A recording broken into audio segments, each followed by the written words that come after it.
Bourse d'études entièrement financée au Canada, les amis. Ça, c'est une opportunité magique. Donc, si tu aimerais savoir les différentes informations pour cette bourse, les différents critères d'éligibilité, juste reste, regarde cette vidéo jusqu'à la fin. Alors, vous lisez bien sur l'écran là-bas, c'est Bourse d'études au Canada pour étudiants étrangers 2023-2024. Date le 21 mars 2023. Les cours, les différents niveaux, la licence, master, doctorat et recherche. Entièrement financé. Lisez bien ici.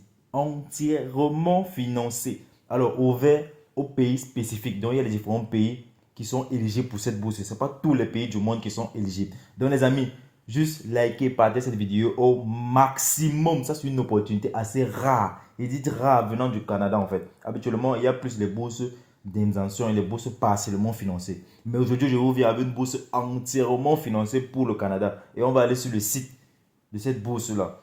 Alors, sans plus tarder, on va laisser les différentes informations à propos de cela. Bon, cette première partie-ci, je ne vais pas la lire, vous me connaissez en fait.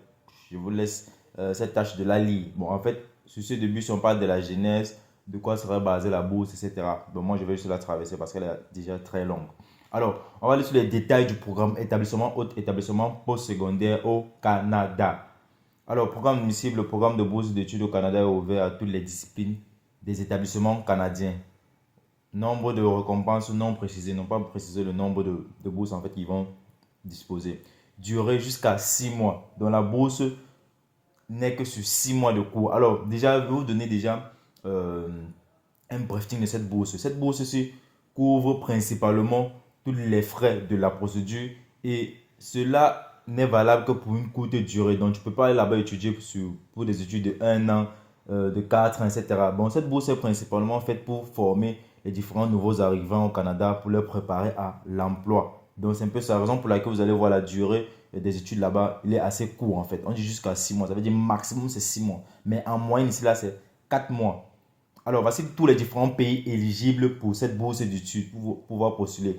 On a l'Algérie, le Bangladesh, le Burkina Faso. Dans les Burkinabés qui regardent cette vidéo, likez et partagez la vidéo au max. On a l'Égypte, l'Éthiopie, le Ghana, les Ivoiriens. Maudit d'abord vous-même, les Ivoiriens. Alors, on a la Jordanie, le Kenya, le Libye, le Maroc, le Népal, le Nigeria, le Rwanda, le Sénégal. Aussi le Lion de la Teranga. S'il vous plaît, likez, partagez cette vidéo. On a Taïwan, Tanzanie, la Tunisie, Turquie, l'Ouganda et l'Ukraine. Alors, voici les différentes informations, les différents avantages à propos de cette bourse. La valeur de la bourse varie en fonction de la durée de l'étude. La valeur maximale de la bourse est de 10 200 dollars canadiens pour les étudiants en premier cycle pour un minimum de 4 mois ou un semestre ou un trimestre pardon, universitaire d'études ou de recherche. Donc, vous allez bénéficier de 10 200 dollars canadiens pour un étudiant de premier cycle pour un minimum de 4 mois ou un trimestre universitaire. 12 200 dollars canadiens pour un étudiant de master et doctorat pour un minimum de 4 mois ou un trimestre d'études ou de recherche en fait.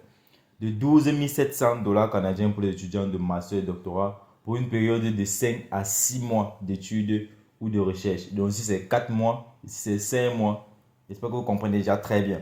Alors on dit la bourse sera utilisée pour les dépenses éligibles suivantes. Première dépense, les frais de visa ou de permis d'études ou de travail.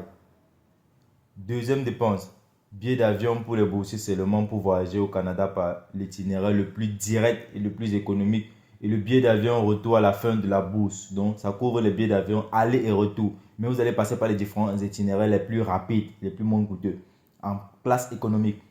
Alors, la bourse couvre votre assurance maladie, les frais de subsistance tels que l'hébergement, les services publics et la nourriture, les frais de transport terrestre, y compris un laissez-passer de transport public, et etc. Bon, il y a d'autres frais, ils n'ont pas tout listé. Ici, c'est livres et fournitures nécessaires à l'étude ou à la recherche du bénéficiaire, à l'exclusion des ordinateurs et autres équipements. Alors, l'éligibilité au programme de bourse d'études. Comment être éligible? Pour postuler à ce programme de bourse gouvernementale du gouvernement du Canada, un premier critère, être ressortissant d'un pays éligible. Ça, c'est déjà la base.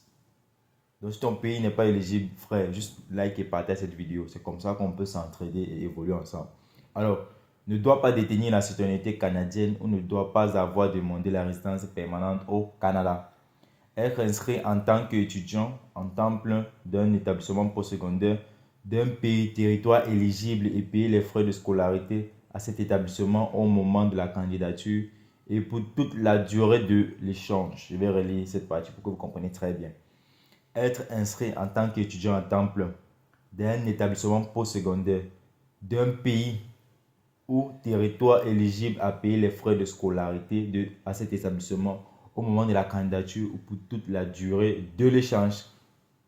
Alors, on dit ne pas être déjà inscrit à un programme menant à un grade, un diplôme, un certificat d'un établissement postsecondaire canadien. Donc, tu ne dois pas être inscrit en fait. Ne pas déjà participer à un programme de bourse financé par le gouvernement canadien. Donc, que ce soit la bourse partiellement financée, la bourse d'intention, non, tu dois détenir uniquement cette bourse-ci. Alors, on va descendre comment faire la demande. Voici maintenant les différentes étapes les plus importantes pour pouvoir postuler pour cette bourse.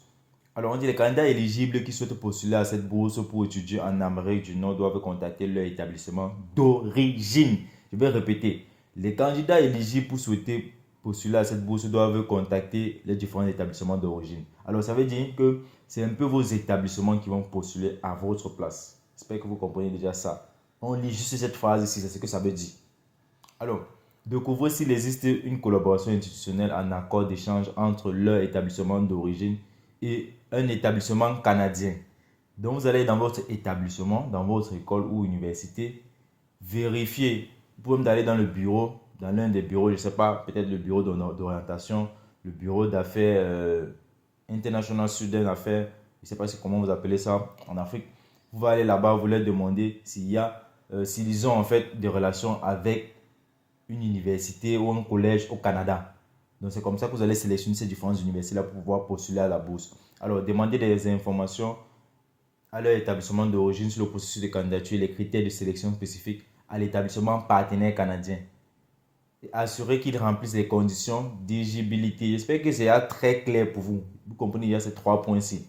Bon, c'est aussi vrai qu'en Afrique, avec certaines écoles aussi, ils ne vont pas trop vous aider à pouvoir émigrer au Canada. Parce que, bon, souvent, la plupart des étudiants qui veulent immigrer sont les meilleurs étudiants en fait. Et quand l'université ou peut-être le collège veut voir en fait son meilleur étudiant aller immigrer ailleurs, bon, je pourrais dire, il y a un peu la jalousie. C'est pas vraiment la jalousie, mais je sais pas comment définir ça. Bon, juste les gars, battez-vous. Allez dans vos différentes écoles, allez dans vos différentes universités.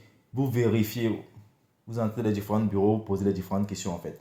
Alors, on dit les établissements d'origine sont responsables d'identifier les meilleurs candidats qui satisferont les exigences d'admission de l'établissement partenaire canadien. Donc, ce que je disais en fait, ce sont les meilleurs étudiants qui doivent postuler et transmettre la documentation des candidats à l'établissement partenaire canadien.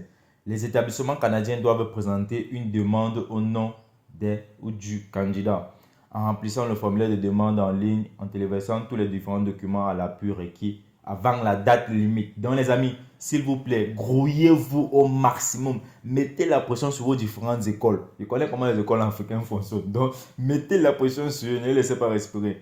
Alors on dit les boursiers doivent commencer les études ou peut-être leurs recherches entre le 1er août 2023 et le 1er février 2024. Pour toute question, veuillez envoyer vos demandes à cet email-ci. Alors, on va aller sur le site de la bourse en question. Donc, s'il vous plaît, les amis, likez et partagez cette vidéo au maximum. Si cette vidéo que je fais vous aide, juste likez et partagez la vidéo au maximum. Si vous êtes nouveau, abonnez-vous. Sur cette chaîne, on parle des différentes opportunités de voyage à l'étranger. Alors, on va cliquer sur la page officielle pour pouvoir voir comment cela se présente normalement. On va tomber sur le site du Canada directement. Et du Canada et World of Possibility, un monde de possibilités. On s'est traduit en français et en anglais. Alors, lorsqu'on arrive sur le site, je vais vous mettre le lien ici de la partie commentaire. Voici toujours les mêmes informations qui nous viennent là. Voici les mêmes informations. Voilà les critères d'éligibilité. Voilà le scholarship value duration, application process, de la procédure de pouvoir postuler, scholarship value in duration, la valeur du scholarship avec les différentes activités. Alors ici on dit du collège undergraduate pour les étudiants undergraduate. Donc pour les étudiants de sigle licence, je vais traduire en français pour vous parce que je crois bien que ça va vous déranger. Moi je comprends tout aussi en anglais en fait. Alors quand on dit undergraduate, ça veut dire premier sigle. La valeur de la bourse est 10 200 $ comme on a lu tout à l'heure. Et c'est 4 mois ou un trimestre universitaire. Alors voici les différentes activités, vous allez lire cette partie. Et voici encore l'autre partie ici. diplômé, graduate, en fait, ça veut dire pour le second master et PhD ou peut-être recherche. Sur une durée de 5 à 6 mois, la valeur c'est 12 700 dollars canadiens. Alors voilà tous les différentes charges que la bourse va couvrir, etc. C'est là le processus de demande de bourse, je vous ai déjà expliqué. Donc c'est l'université qui va postuler à votre place. Alors je vous mettrai le lien de cette bourse dans la partie commentaires comme premier commentaire épinglé. Alors déjà ici sur critères d'éligibilité, où sont les critères d'éligibilité? Voilà, voici les différents critères d'éligibilité, les différents pays éligibles. En Asie, on a le Bangladesh, le Népal, le Taïwan. En Europe, on a la Turquie et l'Ukraine, uniquement ces deux pays. Au Moyen-Orient et Afrique du Nord, on a l'Algérie, l'Égypte, la Jordanie, le Maroc, la Tunisie. En Afrique subsaharienne, on a le Burkina Faso, l'Éthiopie, le Ghana, la Côte d'Ivoire, le Kenya, le Nigeria, le Rwanda, le Sénégal, la Tanzanie et l'Ouganda. Alors déjà, moi, il y a une question que moi, je ne comprends pas en fait. Pourquoi quand ces personnes-ci ils divisent l'Afrique en deux? Ici, ils ont dit l'Europe, ils ont mis la Turquie et l'Ukraine. Alors que ces deux pays ne sont pas situés dans le même endroit en fait. Ils n'ont pas divisé, ils n'ont pas dit Europe du Nord, Europe du Sud, etc. Ou peut-être Europe du Centre. Mais l'Afrique, ils disent l'Afrique du Nord et l'Afrique subsaharienne. Quelle est la différence? Le mot diamant d'abord. Alors les amis, déjà si vous avez aimé cette vidéo, juste likez et partagez-la au maximum. Moi c'est Franck pour la peut-être de la chaîne FP Opportunité de Voyage. Sur cette chaîne, on parle des différentes opportunités de voyage, d'immigration à l'étranger. Donc si tu es nouveau, n'hésite pas de t'abonner et de matcher la cloche de notification pour te toujours notifier des différentes informations et opportunités qui s'ouvrent à toi. Sur ce, peace out.